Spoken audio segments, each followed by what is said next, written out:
Guys. So my tip for the week is probably going to sound like a backwards tip. Um, because when I think about the process of getting coaches started right, the one thing that jumps out to me is trial and error. And what I mean by this is I've been coach for almost 3 years and I still don't have it down perfect. I'm still always trying to make it better, trying to figure out how to help my coaches the best, and figuring out different people's personalities and what works best for them. So, you can hear 1,000 different ways that coaches get their coaches started right. The GSR calls, the templates beforehand with the emails, and identifying like doing the color traits and are they a pearl? Are they, there's all these different types of like personality tests that you can take into account. But you have to find what works best for you. And I think that's my biggest tip for the week is that you have to be willing to grow and fail because you are.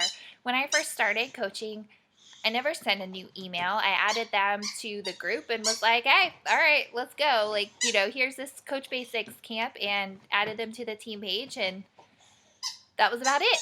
And some people, and weren't successful that way.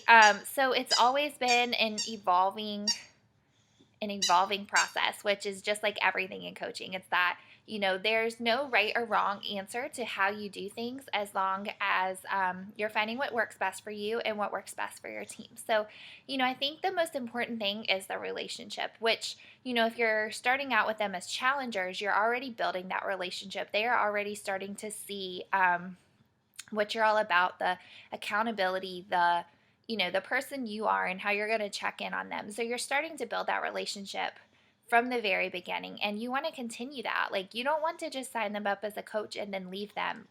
This is the most important part. Now, they're a coach. You want to make sure that they're still going on their fitness journey. They're being a product of the product, and that they know that you're still there to help them along the way. I think a lot of times coaching, when coaches get started, they can get very overwhelmed, and it's even more vital at that point that you maintain that relationship, that you say like, hey, I know this is overwhelming. I've been there. Take it slow. Do this at your own pace and know that I'm here to help you in any way I can. Making it relatable, talking to them about your struggles when you first started coaching. Let them know you've been there. A lot of times they see us and, we've been coaching for 3 years, so they think we have it all figured out and that it was easy.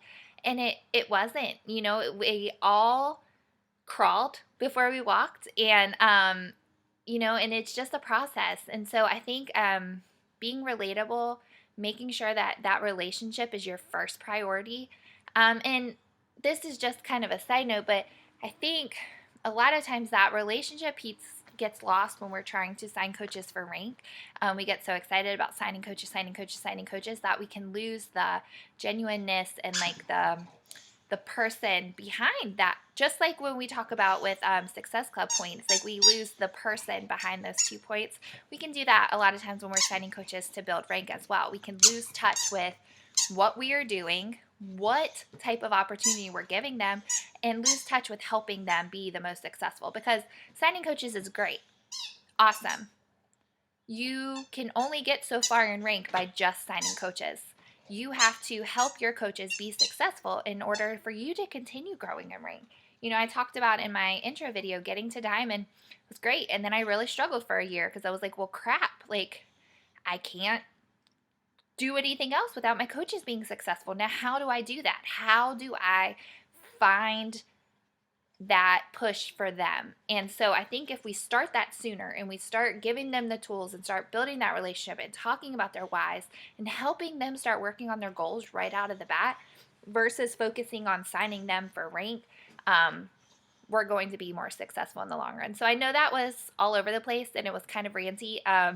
But I was struggling with what to talk to you guys about, so I think I just needed to come from the heart and talk about some tips that were on my mind. So I hope that's helpful. If you have any questions, please let me know.